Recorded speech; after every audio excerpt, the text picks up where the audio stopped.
Sekarang ini udah banyak banget orang yang dikit-dikit pengen jadi viral. Entah bikin berita, entah bikin apalah ya. Yang penting bisa dilihat banyak orang dan jadi terkenal.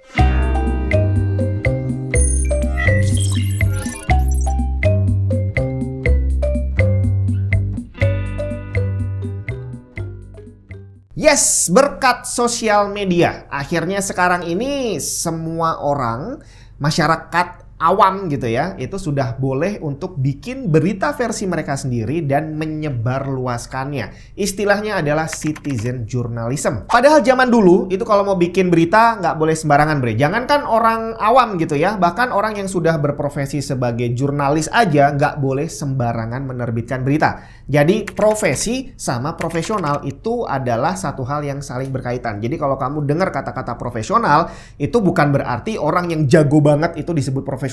Enggak, tapi orang yang berprofesi melakukan hal itu, dialah yang disebut sebagai profesional. Jadi ada masanya kalau kamu melihat orang pamer masak tapi dia tidak berprofesi sebagai chef, artinya dia bukan chef profesional, ya nggak akan terlalu dianggap. Termasuk berita. Kalau si penyebar berita bukanlah jurnalis profesional, yang berarti dia bukan orang yang berprofesi sebagai jurnalis, ya beritanya nggak akan dianggap, bre. Bahkan untuk para jurnalis profesional tadi, ada banyak banget hal-hal yang harus mereka perhatikan sebelum menerbitkan sebuah berita. Bukan karena ada pembatasan, tapi memang ada norma dan etika yang harus dijaga. Termasuk tanggung jawab untuk memastikan bahwa berita yang diterbitkan nantinya benar isinya dan tidak ada kesalahan, tidak ada fitnah. Nggak boleh nantinya muncul berita baru dengan kata-kata permintaan maaf. Nggak ada, bre. Karena itu akan menunjukkan ketidakprofesionalan atau ketidakprofesionalitasan. Sayangnya hari ini citizen journalism udah menjadi sesuatu yang sangat wajar dilakukan, dan kita sebagai masyarakat memang diizinkan, diperbolehkan untuk menerbitkan berita, menyebarkan suatu informasi boleh. Tapi karena memang kita bukan orang yang profesional di bidang jurnalistik, akhirnya tidak ada norma dan etika yang perlu kita jaga. Karena kita nggak tahu bahwa ternyata ada norma yang harus dipahami gitu ya sebelum kamu menerbitkan suatu berita. Anak-anak zaman sekarang mungkin udah nggak kenal lagi cewek yang namanya Mawar, bukan nama sebenarnya. Pasti yang generasi tua langsung ingat ya, bahwa zaman dulu kalau ada berita di mana objek beritanya ini adalah seorang wanita, korban terutama, itu biasanya akan disebut dengan nama Mawar, bukan nama sebenarnya, karena nama aslinya tidak boleh diekspos. Yes, kerahasiaan narasumber itu adalah satu hal yang sangat dijaga zaman dulu. Makanya sering sekali waktu itu kita nonton berita, kok bisa sih wartawan mewawancara penjahat gitu ya, tapi kok polisi nggak bisa nemuin penjahatnya? Karena ada kerahasiaan yang dijaga benar-benar sama para jurnalis profesional. Dan akhirnya muncullah kepercayaan antara narasumber dengan jurnalisnya, termasuk antara jurnalis dengan pembaca beritanya, bahwa si pewawancara ini nggak perlu menampilkan nama asli narasumbernya, tapi yang baca beritanya, yang nonton beritanya, mereka tetap akan percaya karena ada profesionalitas di situ. Hal ini tentu saja udah jarang diketahui sama anak-anak zaman sekarang, terutama setelah berkembangnya citizen journalism. Jadi begitu semua orang bisa bikin berita, berita itu gampang sekali muncul. Jadi orang ini balapan, cepet-cepetan. Siapa yang paling cepat memunculkan sebuah berita, siapa yang paling cepat bisa mengupload video, dia yang punya potensi viral paling pertama gitu ya. Tapi karena yang mengupload berita ini bukanlah orang-orang yang profesional, kebenaran beritanya masih diragukan. Tapi para citizen jurnalis ini tidak menyerah, bre. Oke, lu boleh meragukan berita gua, tapi kalau gua sertakan sumber-sumber dengan lengkap, lu pasti bakal percaya. Dan akhirnya itulah yang terjadi. Semua identitas narasumber, semua yang sebenarnya tidak terlalu berkaitan dengan isi beritanya, dicantumin semua deh. Padahal isi beritanya belum tentu benar, tapi identitas banyak orang sudah terlanjur tersebar. Dampaknya bisa sangat berbahaya. Traveling boleh, tapi update status dan kerjaan jangan sampai terganggu. Pakai nih Asus RTX 57 Go, travel router yang imut tapi powerful. Mensupport koneksi 4G dan 5G yang bisa di-share menggunakan Wi-Fi 6 ke up to 70 device sekaligus dengan speed up to 3000 megabit per second serta dilengkapi LAN. Koneksi lebih aman berkat fitur One Touch VPN serta commercial grade AI protection dari Trend Micro. Selengkapnya cek link di bawah. Bertahun-tahun yang lalu, saya belum mulai YouTube kalau nggak salah ya. Silahkan nanti dikoreksi. Jadi waktu itu saya sempat dengar berita, ini ada kasus antara 2 orang konten kreator, 2 orang pemilik channel. Dimana salah satunya ini kalau nggak salah bergerak di bidang otomotif. Yang satu saya nggak tahu, saya lupa, dan saya juga nggak tahu nama channelnya apa. Jadi singkat cerita, ini satu orang pengen order, entah order mobil atau order memodif mobil gitu ya ke si channel satunya ini, dimana dia punya bengkel. Ternyata hasilnya tidak sesuai dengan harapan gitu ya. Tapi karena udah terlanjur ini akan dijadikan konten, akhirnya ya udah diangkat aja jadi konten. Hasilnya ya udah video yang diupload adalah video tentang kejelekan hasil kerja si channel kedua ini, dan dampaknya luar biasa. Bukan hanya channelnya yang hancur, tapi kabarnya bengkelnya juga ikutan kena dampak yang luar biasa masif. Saya nggak tahu gimana ujungnya, saya juga nggak tahu gimana cerita detailnya, udah lupa. Kalau kamu tahu bisa kamu share juga di kolom komentar. Tapi yang pasti intinya adalah bahwa dengan mengupload sesuatu yang jelek tentang seseorang, kamu bisa membunuh bukan hanya rezeki dia doang, tapi karena dia punya bengkel dan punya banyak karyawan, kamu bisa menghilangkan pekerjaan banyak orang sekaligus, bre. Dan kurang lebih hal-hal seperti itu banyak sekali terjadi di zaman sekarang ini ya, zaman sosial media. Terakhir kemarin yang lagi rame adalah kasus seorang petugas security yang tertangkap kamera lagi mukul anjing, bre. Alasannya kenapa nggak usah dijelasin dulu, tapi yang pasti di saat dia memukul anjing, ada orang yang memang berhati mulia gitu ya, dia kasihan sama anjingnya, direkamlah kejadian pemukulan anjing dengan komentar bahwa lihat tuh ada petugas security mukulin anjing, dan langsung diupload saat itu juga. Dia nggak nanya kenapa kok anjingnya dipukul, apalagi dia nanya bener nggak sih cara mukulnya seperti itu, atau apa nggak ada cara lain. Sama sekali tidak ada konfirmasi, tiba-tiba langsung diupload dengan harapan, apalagi kalau bukan jadi viral, ya kan? Harapannya terkabul, videonya viral, dan langsung si petugas security dipecat. Nggak berhenti sampai di situ,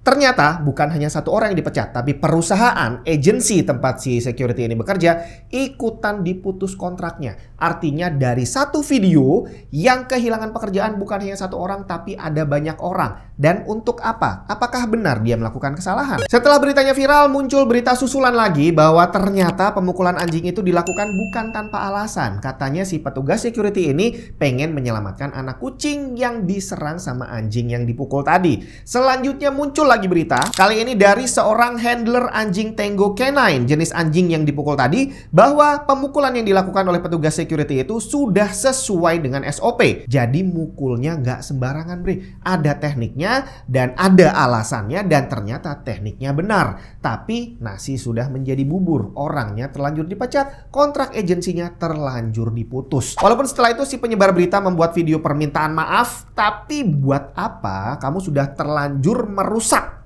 rezeki orang lain, bahwa ujung-ujungnya nanti ternyata ada lagi berita baru muncul bahwa nggak jadi dipecat dan segala macam, tapi udah terlanjur viral. Kamu sudah terlanjur menyebar berita yang salah, dan kamu membuat permintaan maaf yang nggak ada efeknya sama sekali. Tentu saja hal ini bukan yang pertama, dan sepertinya juga bukan bakal jadi yang terakhir gitu ya. Sebelum berita ini, yang paling nempel di kepala saya adalah berita sepasang kekasih yang nikah gitu ya. Tapi ternyata setelah nikah ketahuan nih bahwa si cowok ternyata selingkuh sama ibu mertuanya, ibunya si cewek, bre. Dan akhirnya si ceweknya nggak terima, terus bukan hanya sekedar menceraikan, tapi memviralkan beritanya. Sampai akhirnya si cewek ini diundang kemana-mana seperti selebritis gitu ya. Kemudian si cowok dan ibu mertuanya tadi tentu saja terkena dampak yang luar biasa masif. Si cowoknya ini dipecat dari kerjanya, dan bukan berhenti sampai situ aja. Setelah itu dia sangat kesulitan mencari kerja karena mukanya udah terkenal di seluruh Indonesia, bre.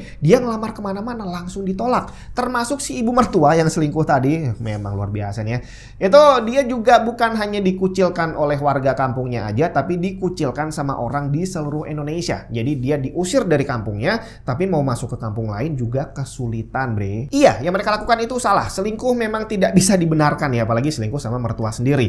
Tapi memviralkan berita ini, sampai akhirnya kedua orang ini mendapat hukuman sosial bukan hanya dari orang sekelilingnya, tapi dari orang seluruh Indonesia. Kayaknya sih terlalu berlebihan kali ya. Tapi mau bagaimana lagi, viral itu sudah menjadi seperti cita-cita banyak orang gitu ya. Karena kalau kita ngelihat di TV, ngelihat di sosial media, Yang viral-viral itu kayaknya enak banget. Makanya nggak heran sekarang banyak sekali orang berlomba-lomba bikin sesuatu, nggak harus ada isinya, nggak harus penting. Yang penting gimana caranya bisa jadi viral. Termasuk tadi, mengupload bukan diri kita sendiri, tapi orang lain. Dan terutama kesalahan orang. Tapi nggak bisa dipungkiri, viralisme adalah satu hal yang udah menjadi barang penting juga dalam kehidupan kita sehari-hari. Karena yang sering kita lihat juga di berita-berita, bahwa kasus kejahatan, kasus korupsi itu banyak yang tidak terkuak kalau tidak jadi viral gitu ya. Jadi kasus pembunuhan, kasus perampokan, kasus penggelapan kendaraan bermotor gitu ya yang sudah berlangsung selama puluhan tahun ternyata baru bisa terkuak setelah beritanya jadi viral, Bre. Jadi viralisme ini boleh dibilang adalah sebuah pisau bermata dua, di mana pisau ini kalau dipegang sama orang yang tepat, dia akan bisa menghasilkan sesuatu yang luar biasa. Jadi viralisme ini ya sebenarnya baru boleh dilakukan oleh orang-orang yang memang ahli di bidang pembuatan berita. Soalnya kalau enggak akan ada banyak sekali orang yang terluka yang seharusnya tidak perlu terluka. Akhirnya pemerintah kita ya mau nggak mau tetap harus ambil action.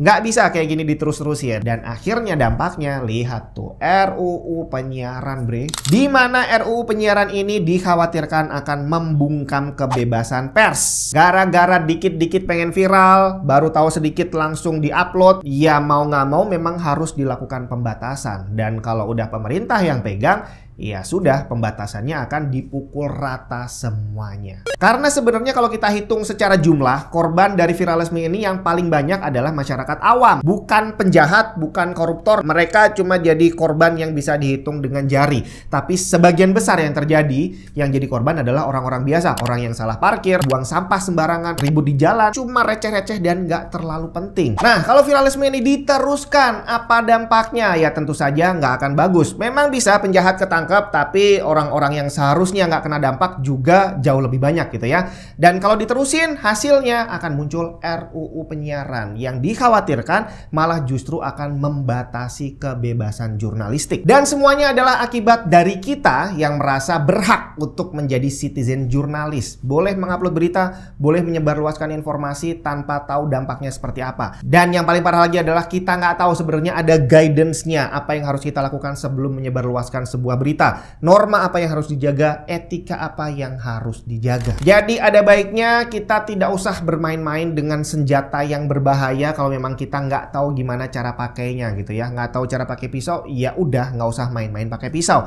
Nggak tahu cara menyebarkan berita yang baik, ya udah nggak usah coba-coba menyebarkan berita. Dan kalau kamu melihat suatu pelanggaran, nggak usah berlomba untuk pengen viral, laporin aja ke aparat yang berwenang bahwa ada orang yang melakukan pelanggaran. Tinggal PR selanjutnya adalah di aparatnya. Apakah bisa laporan yang masuk akan langsung segera di action tanpa harus jadi viral? Kita ketemu lagi di video yang lain.